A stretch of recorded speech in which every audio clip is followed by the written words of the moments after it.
خوش آمدید کہتے ہیں آپ کو. علماء کرام کے ساتھ ہماری نشست ہوتی ہے, آپ کے سوالات اور علماء کرام کے جوابات ہوتے ہیں, اور یکم رمضان سے سلسلہ الحمدللہ جاری ہے. جناب مولانا عمران بشیر صاحب قبلہ, ڈاکٹر محمد رضا داؤدانی صاحب, مفتی عامر صاحب, مفتی سہیل صاحب تشریف فرما ہے. بڑھتے پہلے سوال کی جانب انشاءاللہ. السلام علیکم ورحمۃ اللہ وبرکاتہ. سلام. سوال یہ ہے کہ ہم جو محافل کرواتے ہیں تو اس میں جو پوسٹر آویزہ ہوتے ہیں اللہ جلالہ کے نام اور محمد صلی اللہ علیہ وسلم کے نام اور اہل بیت کے نام شائع ہوتے ہیں, تو بعد میں وہ دھوپ سے خراب ہو جاتے ہیں, تو اس کے لیے ہمارے کیا حکم ہے؟ سڑکوں پر پوسٹرز لگے ہوتے ہیں, یہ سوال کو میں وسعت دے دوں, اخبارات میں اللہ کا نام ہے, اہل بیت کا نام ہے, تو پھر ان کا کیا, اس کو پھر کیسے کریں؟ ان کی توہین بھی پامال نہ ہو, مطلب توہین بھی نہ ہو, تقدس بھی پامال نہ ہو. بسم اللہ الرحمن الرحیم. بہت اہم سوال ہے. اس کی وجہ یہ ہے کہ اللہ کا نام, نبی کا نام, مقدس ہستیوں کا نام, اہل بیت کا نام, ان کا احترام ہم پر لازم, واجب, فرض ہے. ہم ان کی بے حرمتی نہیں کر سکتے ہیں. اگر بالفرض کہیں آپ کو ان ناموں کا استعمال کرنا پڑے تو پھر آپ اس کا اہتمام بھی ضرور کریں کہ ان کی کسی طرح بھی بے حرمتی نہ ہو. یعنی آپ ایسی جگہ پہ لگائیں کہ اس کا تقدس برقرار رہے, اور پھر اس کے بعد آپ کو پتہ ہو کہ اس کی باقاعدہ حفاظت کی جا سکتی ہو. اور پھر اس کے بعد جب وقت پورا ہو جائے اور آپ کو لگتا ہے کہ اب یہ جو ہے وہ ضائع ہو جائے گا, جیسے بھائی نے ذکر کیا, تو اس سے پہلے آپ اس کو اتار لیں اور اس کو آپ ٹھنڈا کر دیں, محفوظ جگہ پہ رکھ لیں, آئندہ استعمال کرنے کے لیے سیو کر لیں. لیکن آپ اس طرح آپ کا کام ہو گیا, اب بھلے وہ سڑتا رہے, وہ اڑتا رہے, وہ پھٹتا رہے, یہ طریقہ بالکل غلط ہے. ٹھنڈا کرنا یعنی وہ پانی میں ڈالنے والا مقدس اوراق کو جس طرح ٹھنڈا کرتے ہیں یہ رسم, یہ ٹھیک ہے, یہ ٹھیک ہے, طریقہ ٹھیک ہے. لیکن اگر آپ نہیں کرتے ہو وسیم بھائی, آپ سوچو کہ اخبارات میں اللہ کا نام ہوتا ہے, آیت ہوتی ہے, بعض اوقات اسکول کی جو کاپیز ہوتی ہیں, سال ختم ہوا, اسلامیات کی کاپی جو ہے وہ پکوڑے والے, پان والے استعمال کر رہے ہوتے ہیں. تو جس قوم کا یہ عالم ہو کہ وہ اللہ کا نام, مقدس ہستیوں کا نام اس طرح راستوں میں اور اس طریقے سے بے حرمتی کرے, تو پھر اس قوم کا انجام کیا ہوگا؟ ہمیں ڈرنا چاہیے. مفتی سہیل صاحب, مجھے نہیں معلوم, باہر کے ممالک میں شاید وہ اس طرح الاؤ بھی نہ کرتے ہوں کہ جناب آپ پانی میں بہا دیں, وہ کہتے ہوں کہ سمندر آلود ہو رہا ہے, مجھے نہیں پتا, میرا خیال. تو اس لیے ایک تو طریقہ یہ ہے جو رائج بھی پاکستان میں کافی ہے. اور کیا طریقہ ہو سکتا ہے کہ مثال کے طور پہ دینیات کی کاپیز ہیں اور وہ کسی مطلب بظاہر یوں کام کی نہیں ہے کہ وہ سال گزر گیا, اب کیا کریں اس کا؟ بسم اللہ الرحمن الرحیم. صلی اللہ علیہ وعلی آلہ واصحابہ وبارک وسلم. اس کا ایک طریقہ تو یہ ہے کہ جو اس میں لکھائی ہے نا, رائٹنگ ہے, کسی کیمیکل کے ذریعے اس کو صاف کر دیں. اچھا, اب اگر وہ صاف ہو چکا ہے, اب اس کا ادب و احترام لازم نہیں, کیونکہ وہ اب کوڑا کاغذ ہے. ایک طریقہ یہ ہے. اگر یہ بھی ممکن نہیں ہے تو پھر اس کو اس طرح کر لیں کہ کہیں پر ایسی زمین میں دفنا دیں کہ جہاں پر لوگوں کی آوت جاوت نہ ہو, تو وہاں پر اسے دفنا دیا جائے. اچھا ٹھیک ہے. آپ کے ذہن میں کوئی تجویز ہے؟ اور اس کے علاوہ بسم اللہ الرحمن الرحیم. دونوں دوستوں نے جو بات کہی ہے پوری تائید کرتے ہوئے, اس کے اندر ایک اگلا مرحلہ یہ ہو سکتا ہے کہ جو موٹا مارکر ہوتا ہے اس سے آپ اس کو بالکل قلم زد اگر کر دیں گے تو تقریباً وہ وہی کام کرے گا جو کیمیکل کے حوالے سے مفتی صاحب ارشاد فرما رہے تھے. اور پھر اس کے بعد اگر اگلی چیز یہ بھی کی جا سکتی ہے کہ جو شریڈنگ مشینز جو ہوتی ہیں کہ جس کے اندر اگر ڈال دیا جائے تو اس کے نتیجے میں اس کے اتنے چھوٹے ٹکڑے ہو جاتے ہیں کہ وہ نام جو ہے وہ اپنی جگہ پر اس طریقے سے باقی نہیں رہتا, اور یہ پڑھا بھی نہیں جا سکتا. تو تقریباً یہ بھی وہی کام ہو جاتا ہے. بعض افراد کے ذہن میں اس کے حوالے سے کچھ منفی چیزیں ہیں, لیکن یہ کہ اوورآل پریکٹیکل اپروچ کے اندر اس کو بھی, ورنہ انسان حرج کا بھی شکار ہوتا ہے, ایک مشکل اس میں یہ بھی پیش آتی ہے. ٹھیک ہے. اچھا, تیسری اور چوتھی چیز ایک اور میں اس کے اندر ان آرگنائزیشنز کو میں بہت اپریشیٹ کروں گا کہ جو ان معاشرے کے اندر جن کو ہم کہیں مسلمان معاشرہ, تو اس کے اندر انہوں نے بعض اس طرح کے باکسز وغیرہ رکھے ہوتے ہیں. یہ این جی اوز کے کرنے کا کام تھا. یعنی اگر فرض کیجیے حکومتی سطح پر نہ بھی ہو پائے تو بہرحال مساجد کے بعض محتممین ہیں کہ جو اس اعتبار سے کچھ آرگنائزیشنز کو پروموٹ کر دیتے ہیں, کچھ اپنے طور پر ہی کر لیتے ہیں. صحیح ہے. تو اگر یہ کام بھی مساجد کے زیر اہتمام ہی اگر ہو جائے کہ کچھ اس طرح کے باکسز وغیرہ بنے ہوئے ہیں, کراچی میں تو ہم دیکھتے ہی ہیں, تو اس کا نتیجہ یہ نکلتا ہے کہ لوگ حرج سے بچتے ہیں. جیسے کہ ان کے لیے پھر واقعاً بہت مشکل ہے کہ وہ اپنے ڈیلی روٹین کے اندر روز اس بات کا اہتمام کریں کہ اپنے اوقات کے اندر ایک وقت اسی کے لیے نکالیں. تو ایک طرح سے آؤٹ سورس کرنے والی بات ہے. ایک بات کہوں گا کہ انہوں نے بات کی, باہر میں نے ایسے افراد دیکھے ہیں کہ وہ کہتے ہیں کہ بھئی ویک میں ایک مرتبہ ایک دن جس کے پاس جو بھی ایسا کچھ مجھے دے دے. کیا بات ہے، اور باقاعدہ کتنی وہ اچھی کام بات ہے، کرتے ہیں. بڑی کتنی خوش اچھی نصیبی بات والی بات ہے. کیا کہنا ہے مفتی صاحب. اگر کچھ لوگوں کے نام ہیں جو مقدس ناموں پر ہیں، مصطفیٰ علی نام ہے کسی کا، اگر اب کیا اس کی بھی یعنی تقدیر، سب کو پتہ ہے کہ ظاہر نسبت اسی نسبت سے نام ہے، لیکن یہ سرکار دو عالم کا نام نہیں ہے، یہ اس مصطفیٰ علی کا نام ہے، اس میں بھی احتیاط کرنی پڑے گی یا کیا ہے؟ دیکھیں کسی بندے کا نام جب محمد مصطفیٰ یا محمد علی ہے، ٹھیک ہے نا، اب وہ بندہ وہ نہیں بن جائے گا. ہاں ظاہر ہے. اس بندے کا وہ احترام وہ چیز نہیں، لیکن ایک انسان ہونے کے ناطے، مسلمان ہونے کے ناطے اس کا احترام ہے. لیکن نام کا برحال وہی احترام رہے گا اچھا یعنی کہ وہی نام کہیں قاعدہ پہ لاگو لکھا ہوا ہوگا. ہے، جی وہی قاعدہ ہوگا، وہی قانون ہوگا. ٹھیک ٹھیک ہے، مناسب مناسب. سوال چلائیں ذرا، عمران صاحب بتائیں گے انشاءاللہ. میرا یہ سوال ہے کہ اگر ہمارے ریلیٹیو جو یورپ میں رہتے ہیں وہ ہمیں ویسے بھیجتے ہیں کہ آپ رمضان کے حوالے سے ہماری زکوٰۃ، فدیہ اور خراج جو ہے وہ نکال دیں ہمارے پیسوں کے، ہم دیتے ہیں تو کیا اس کا ثواب ہمیں بھی ہوتا ہے؟ ٹھیک ہے، یہ زکوٰۃ سے متعلق اگر آپ فقہی حوالے سے بتانا چاہیں تو ویسے بتا دیجیے گا، ورنہ ایک زکوٰۃ کی اہمیت پہ 2 جملے کہہ دیجیے گا. سوال دوہرا دیتا ہوں کہ کہتے ہیں رشتہ دار یورپ سے پیسے بھیجتے ہیں کہ زکوٰۃ اور فدیہ ادا کر دیں، تو کیا اس کا ثواب ملے گا؟ ابھی مجھے کل ایک دوست نے کہا کہ جی یہ اتنا اماؤنٹ ہے وسیم آپ دے دیجئے، تو یہ پوچھیں کہ کیا اس کا ہمیں ثواب ملے گا؟ تو مجھے بتا دیں، مجھے ہی پتہ لگے گا کہ مجھے ثواب. میں نے تو ان کو عذرائے مذاق کہا کہ میں اس کی فیس چارج کروں گا، یہ میں آپ کو سروس پرووائڈ کر رہا ہوں، اس کی فیس دیں آپ مجھے. تو جی سر. بسم اللہ الرحمن الرحیم. الدال علی الخیر کفاعلہ، خیر کے کام کی طرف کسی بھی اعتبار سے کوئی دلالت کر رہا ہے، رہنمائی کر رہا ہے، تو اللہ اس کو بھی ویسے ہی اجر و ثواب عطا فرماتے ہیں. اور قرآن پاک میں حکم بھی ہے وتعاونوا علی البر والتقوی، نیکی اور تقوی کے کاموں میں ایک دوسرے کی معاونت کرو. تو یہ خوش قسمتی ہے. ایسے ہی خرچ کرنے کے اعتبار سے جہاں خرچ کرنے کا حکم ہے، اس کے ساتھ دوسروں کو خرچ کرنے پہ ترغیب دینے کا بھی حکم ہے. ایک ہے کہ آپ خرچ کریں اور ایک ہے میں آپ دوسروں کو بھی ترغیب دیں کہ بھائی آپ بھی خرچ کریں. تو اس اعتبار سے دونوں کا پیکج ملا کے تو اچھی چیز بن جائے گی. صحیح ہے. تو مطلب یعنی ہے کہ چونکہ یہ خیر کا کام ہے اور اس میں آپ تعاون کر رہے ہیں تو اس پہ یہ اچھی بات ہے اور اس میں ہر طرح کا تعاون کرنا چاہیے. کیونکہ اس سوال میں اگر وسعت دیں تو اس طرح بھی کہ کبھی کبھی یہ تو ایک چھوٹا سا کام ہے بظاہر، لیکن ورنہ کبھی کوئی خیر کا کام کو آپ سے کہتا ہے اس میں آپ کو اپنا ٹائم انویسٹ کرنا پڑتا ہے. تو یہ چیز انسان کو ذرا جذبہ بڑھاتی ہے نا کہ یار اگر میں دن کا 2 گھنٹہ اس پہ لگا رہا ہوں تو ضائع نہیں ہو رہا، بہت بڑی مجھے بھی ثواب ملے گا. جی بہت بڑی سعادت کی بات ہے، خوش قسمتی ہے. کیونکہ جان، مال، وقت، تینوں چیزوں کی اہمیت ہے. اور وہ کہتے ہیں ٹائم از منی، سب سے قیمتی چیز وقت ہی انسان کا ٹائم ہے. تو وہ اگر لگا رہا ہے تو اللہ کی راہ میں تو خوش قسمت انسان ہے وہ. مفتی صاحب اس پہ 2 جملے کہیں نا کہ ہم عام طور پہ جب مدد کی بات کرتے ہیں، خیر جملہ بولتے ہیں مجھے عجیب سا لگتا ہے کہ مدد، اب ہم کیا مدد کریں گے کسی کی، اپنا حق یا فرض ادا کرنا ہماری کیا اوقات. لیکن تو اس میں فوج میں ذہن میں آتا ہے 5 لاکھ روپے کا چیک، 2 لاکھ روپے، 1000 روپے. کچھ بہت سارے سینیریوز ایسے بھی نا جہاں پر آپ کا صرف کوالٹی ٹائم جو ہے، مثال کے طور پہ یہ اولڈ ایج ہاؤسز ہیں، یہاں آپ مہینے میں 1 دفعہ 2 دفعہ چلیں جائیں، خالی ان کے ساتھ بیٹھ کے آدھے گھنٹے 1 گھنٹہ چائے پی لیں، وہ ایسے خوش ہو جاتے ہیں کہ مطلب وہ کہتے ہیں یار کمال مزہ آ گیا. تو یہ بھی تو ایک ڈونیشن ہی ہے نا مطلب مفتی صاحب؟ نو ڈاؤٹ بالکل ڈونیشن ہے. بلکہ بعض اوقات ایسا ہوتا ہے کہ جب کوئی سیلیبریٹی آتی ہے، کوئی بڑی شخصیت آتی ہے، تو اس کی وجہ سے، صرف اس کے کھڑے ہونے سے، صرف اس کے جو ہے وہ تصویر کی وجہ سے لوگ اچھا خاصا جو ہے وہ فنڈ جو ہے وہ دے رہے ہوتے ہیں. تو وہ شخص جو ٹائم دے رہا ہے وہ باقاعدہ سمجھو کہ اس فنڈز کا، اس ڈونیشن کا اسی طرح حصے دار بن رہا ہوتا ہے. ظاہر سی بات ہے کہ ایسی چیزوں میں نیت کا بہت بڑا دخل ہوتا ہے. تو پھر بندے کی نیت بھی خالص ہو، جس انداز سے آپ نے پوچھا اس انداز سے اگر کوئی بندہ موجود ہو اور اپنے ٹائم کو اسپینڈ کرے. یعنی آج جو ہے وہ جیسے عمران بھائی نے بھی کہا کہ ٹائم از منی، تو ٹائم جو ہے وہ اگر کوئی ایسا شخص جو مصروف ترین ہو، اس کا ایک ایک منٹ جو ہے وہ بڑا قیمتی ہوتا ہے. لوگ باقاعدہ اس سے ٹائم پرچیز کرتے ہیں کہ آپ یہاں پہ اتنی دیر دیں گے تو ہم آپ کو اتنے پیسے دیں گے. ایسے موقع پہ اگر وہ فری میں ٹائم دے دو تو سمجھو اتنا پیسہ دے رہا ہے، وہ اتنا ڈونیشن کر رہا ہے. اس کا ایگزیکٹ یہ مطلب نکلتا ہے. جزاک اللہ. بالکل ٹھیک ہے. چلائیں جی اگلا سوال چلائیں.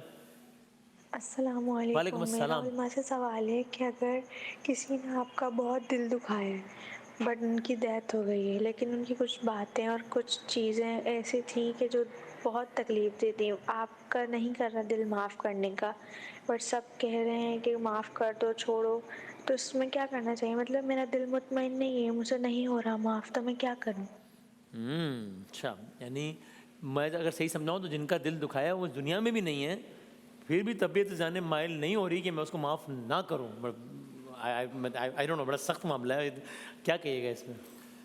دیکھیں بات یہ ہے کہ آپ حضور نبی کریم علیہ الصلاۃ والسلام کی سیرت طیبہ کو حضرات اہل بیت اطہار کی مبارک سیرت کو، حضرات صحابہ کرام رضوان اللہ علیہ مجمعین کی سیرت کو سامنے رکھیں کہ انہوں نے کیا کیا ہے۔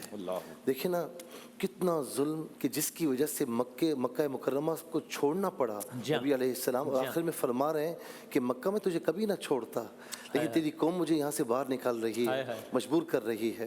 تو آپ یہ سوچیں کہ اس کے بعد جب فتح مکہ کے موقع پر جانی دشمن آپ کے سامنے بے بس اور لاچار پڑے ہوئے، تو کیا فرمایا؟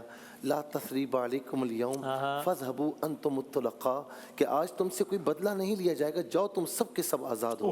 تو ہم جن کے ماننے والے ہیں نا، اور ان کے جو ساتھی ہیں، ان کے جو اہل بیت اطہار ہیں، جو ان کے اولیاء کاملین ہیں، ان کا وتیرہ یہ رہا کہ انہوں نے ہمیشہ معاف کیا۔ تو میری بہن کوئی کتنا ہی جرم کیوں نہ کرے، آپ کا دل نہیں بھی چاہ رہا، اللہ کی خاطر اگر معاف کریں گی، ٹھیک ہے، میں نہیں کہتا کہ آپ ان کے ساتھ بہت زیادہ بیٹھیں اٹھیں یا ان کے ساتھ علیگ سلیگ ویسے ہی کر لیں، سلام دعا رکھیں، دل سے معاف کر دیں۔ اللہ تبارک و تعالی من تواضع للہ فقد رفعہ اللہ، جو اللہ کے لیے عاجزی اختیار کرتا ہے اللہ اس سے بلندی عطا فرماتا ہے۔ وَلْيَعْفُوا وَلْيَصْفَحُوا أَلَا تُحِبُّونَ أَن يَغْفِرَ اللَّهُ لَكُمْ، تم اس بات سے محبت کرتے ہو نا کہ اللہ تمہارا رب تمہیں معاف کرے، تو تم میرے بندوں کو معاف کرتے کیا جاؤ۔ بات۔ اینڈ ان دس کیس تو جس سے معاملہ ہے وہ اس دنیا میں بھی نہیں ہے ابھی، تو پھر تو اور مطلب جی بس ہوتا ہے، مشکل ہوتی ہے، اتنا آسان نہیں ہوتا، اسی لیے اس پر اجر بھی بہت ہے۔ ہاں، یہ تو پھر داؤدانی صاحب زندوں کے لیے بھی ایک نصیحت ہے کہ کبھی کوئی معاملہ اتنا سخت بھی ہوتا ہے کہ آپ اس دنیا سے چلے جاتے ہیں، ورنہ عام طور پر تو یہ ہوتا ہے نا کہ یار اب وہ چلا گیا، اب ختم کرو یار، لیکن اس کا مطلب ہے کہ کوئی ایسے واقعات بھی ہوتے ہیں کہ بھائی کہ آپ دنیا میں بھی نہیں ہیں پھر بھی وہ کہہ رہے نہیں میں معاف نہیں کر پا رہا۔ میں جب یہ موضوع ڈسکس ہو رہا تھا نا، مفتی صاحب نے جس آیت کی تلاوت کی سورہ نور کی، یقین کیجئے میرے ذہن میں یہی الفاظ آ رہے تھے کہ جو پروردگار عالم کنونس کر رہا ہے۔ دیکھیں اس کا مطلب کیا ہے، اگر خداوند متعال کہتے معاف کر دو، یہ حکم ہو گیا نا، نہیں، یہ انداز جو ہے یہ کنونس کرنے والا انداز ہے کہ پروردگار باقاعدہ راغب کر رہا ہے کہ مانو میری بات کو، دیکھو تم معاف کر دو، نظر انداز کر دو، ان کی باتوں کو بھلا دو، کیا تم یہ نہیں چاہتے کہ تمہارا رب تم کو معاف کر دے؟ اس کے اندر کنونسنگ والا ایک انداز ہے کہ جیسے کوئی بڑا اپنے چھوٹے کو کنونس کر رہا ہو، جس کی وجہ سے دل جو ہے نا نرم ہوتے ہیں۔ میں اپنی بہن سے یہ ضرور کہوں گا کہ آپ کے ساتھ جس نے جو بھی سلوک کیا ہو نا، ویسا سلوک نہیں کیا ہوگا جیسا حر نے امام حسین کے ساتھ کیا تھا۔ اور آپ ذرا دیکھیے کہ کس بڑے دل کے ساتھ جب وہ آئے ہیں تو امام حسین علیہ السلام نے کہا کہ میں نے بھی تجھے معاف کیا، میرے رب نے بھی تجھے معاف کیا۔ یہ جو بڑا پن ہے، یہ جو دل کے اندر وسعت ہے، وسعت قلبی ہے، یہ ہمیں بہت کچھ سکھاتی ہے کہ انسان کو ان معاملات کو جو کہ بہت بڑے تھے انہوں نے اتنی آسانی کے ساتھ معاف کر دیا، تو آپ کے تو بہت چھوٹے معاملات ہوں گے اس کے مقابلے میں، اس میں کوئی شک نہیں ہے کہ دل دکھا ہوگا، مگر اس کے باوجود وسیع القلبی اور وسعت ظرف کا مظاہرہ کریں، یہی نصیحت کی جا سکتی ہے۔ ایک جملہ کہوں گا، ہو سکتا ہے کہ اس معاف کرنے کی وجہ سے اللہ رب العالمین آپ کو معافی عطا فرمائے، آپ کی بخشش فرما دے، تو بڑا سستا سودا ہے۔ واہ واہ واہ، آپ کہیے گا اسی پہ کہیے۔ حضرت انس رضی اللہ تعالیٰ عنہ 10 سال آقا کریم علیہ السلام کی خدمت کی، اور آپ نے پتہ کیا حکم فرمایا؟ یا بنیہ، اے میرے بچے، ان قدرت ان تصبح وتمسی فلیس فی قلبک غش لاحد، بیٹے میری دلی تمنا یہ ہے اور یہ میری بہت بڑی سنت ہے کہ صبح و شام اس حالت میں کرنا کہ تیرے دل میں کسی کی نفرت نہ ہو۔ وذالک من سنتی، یہ میری بہت بڑی سنت ہے۔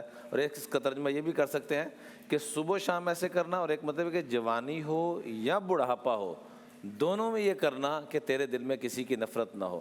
شب قدر میں جن لوگوں کی بخشش نہیں، اور اس میں سے یہ بھی ہے جو دل میں کینہ لیے بیٹھے ہیں، جی، اور ایسے ہی اللہ تعالیٰ اپنے محبوب علیہ السلام کو جو اتنا اخلاق والا بنا کے بھیج رہے ہیں، وَإِنَّكَ لَعَلَىٰ خُلُقٍ عَظِيمٍ نون والقلم وما يسطرون ما انت بنعمت ربك بمجنون وان لك لاجرا غیر ممنون وانك لعلى خلق عظیم۔ تو اگر ہم چاہتے ہیں کہ ہمارے ساتھ لوگ جڑیں، اور خاص طور پہ مردوں کے بارے میں تو حکم دیا گیا ہے اذکروا محاسن موتاکم، جانے والوں کی اچھائیوں کے تذکرے کرو۔ واہ واہ واہ، صحیح، کیا کہنا، کیا کہنا۔ کوئکلی ایک دو سوالات اور چلائیں جی، چلائیں۔ السلام علیکم، میرا علماء کرام سے سوال ہے کہ جو ہم ذکر کرتے ہیں تسبیح پر یا کاؤنٹر پر، تو ذکر کرتے وقت ضروری ہے کہ ہم اپنا سر ڈھانپ کر رکھیں، یا ہم اس طرح سے بھی ذکر کر سکتے ہیں؟ صحیح، ذکر تسبیحات کر رہے ہیں تو خواتین کا سر ڈھانپنا ضروری ہے اس ٹائم؟ ہاں دیکھیں، ذکر کرنے کے آداب میں سے تو ہے کہ آپ سر ڈھانپیں اور بہت باادب ہو کے ذکر کریں، لیکن اس کے واجبات میں سے نہیں، فقہی تقاضا نہیں ہے، آداب کا تقاضا نہیں ہے، ادب کا تقاضا ضرور ہے کہ آپ جتنا اللہ کی بارگاہ میں قانتین بن کے جاؤ گے، جس قدر مخلصین بن کے جاؤ گے تو اس سے خشوع و خضوع کی کیفیت پیدا ہوگی، کنیکٹیوٹی پیدا ہوگی، اس کے اندر جو ہے وہ ایک اللہ تبارک و تعالیٰ سے تعلق کا جو لذت ہے، حلاوت ہے، وہ محسوس ہونے لگے گی۔ تو اس کے لیے یہ اہتمام کرنا تو یہ بہت اچھی بات ہے، ایک پروٹوکول ہے، اچھی بات ہے۔ لیکن بعض اوقات کسی کو زیادہ مطلب ایزی فیل ہوتا ہے تو پھر وہ اس طرح بھی کرے۔ کہ خاتون ہے گھر میں تنہائی میں بیٹھی ہیں، کوئی نام محرم بھی نہیں ہے، ایزی ہیں تو کر لیں تو بہت اچھا ہے، لیکن یہی فارمولا آئے گا جب اذان بھی ہوتی ہے تو ہم دیکھتے ہیں خواتین سر یہی فارمولا آئے گا اس پر بھی؟ بالکل ایسا ہی ہے، لیکن میں یہاں پر یہ بات عرض کروں گا، مفتی صاحب نے بڑی خوبصورت بات کی کہ آداب میں سے ہے۔ دیکھیں آپ بیٹھے ہوئے ہوتے ہیں، آپ کے والد صاحب آ جائیں تو فوراً ادب و احترام، جی تو والد صاحب کا یہ ادب و احترام تو اللہ تعالیٰ کے ذکر کا ادب و احترام اس سے بڑھ کر ہونا چاہیے۔ یہاں فقہاء کرام نے بڑی پیاری بات لکھی فقہ میں کہ نماز میں عام طور پر یہ ڈھانپنا یعنی سر کو ڈھانپا جائے، لیکن فرمایا کہ جس کو سر نہ ڈھانپنے سے زیادہ خشوع و خضوع ملتا ہے اس کے لیے اجازت ہے۔ ہاں واہ واہ، صحیح۔ بنیادی بات یہ ہے کہ اگر سر نہ ڈھانپیں تو 4G کنیکشن ہے، سر ڈھانپ لیں تو 5G کنیکشن، 6G بھی ہو سکتا ہے۔ یعنی وہی بات ہوگا، اچھی روش ہے۔ میں نے دیکھا ہے بہت سارے لوگ بڑے دنیاوی اعتبار سے بڑے منصب پہ فائے ہوتے ہیں، یا میں تمباکو نوشی کی میں اس کو انکریج نہیں کر رہا، بالکل بہت بری عادت نہیں ہونی چاہیے، لیکن وہ بڑی عمر تک بھی پہنچ جاتے ہیں، یعنی ان کے اپنے دادا یعنی خود دادا دادی ہوتے ہیں، ان کے اپنے والد سامنے آ جائیں اور وہ تمباکو نوشی کرو تو فوراً وہ باپ کو ہی پتہ ہے کہ یہ کرتا ہے، لیکن وہ ایک احترام میں کہ نہیں یار ان کے سامنے اچھی بات ہے، 100% اچھی بات ہے۔ یہ وہی والی بات ہوگی نا کہ ایک ایمبیانس اور ایک ماحول کا خود ایک احترام ہوتا ہے کہ جب یہ احساس ہو گیا کہ والد محترم تشریف لا رہے ہیں تو انہوں نے سگریٹ ہٹا دی، تو ہم تو محضر پروردگار میں ہیں، تو ظاہر ہے کہ وہ اپنی جگہ پر ہے، لیکن وہ جو آخری بات کی اس کو بھی پیش نظر رکھنا چاہیے کہ اگر کوئی خاتون ہے، خشوع اور خضوع کا زیادہ احساس ان کو اس طریقے سے ہوتا ہے اور واجبات کی بات نہیں ہو رہی ہے تو ٹھیک ہے، وہ اس انداز سے بھی اپنی کنیکٹیوٹی کو ڈسٹرب نہ کریں۔ کئی دفعہ ایسا ہوتا ہے کہ تسبیح ہی چھوڑ دی جی کہ آپ اتنے پروٹوکول میں کہ آپ نے کبھی کام کرنا ہی نہیں، تو وہ بھی نہیں۔ اس پہ آخری جملہ فرما دیں۔ اسی میں جو معاف کرنے والی بات ہو رہی تھی، آقا کریم علیہ الصلوۃ والسلام ایک دفعہ صحابہ کے ساتھ بیٹھے ہوئے تھے، تو ایک محترم صحابی تشریف لائے، آپ نے فرمایا جنتی دیکھنا ہے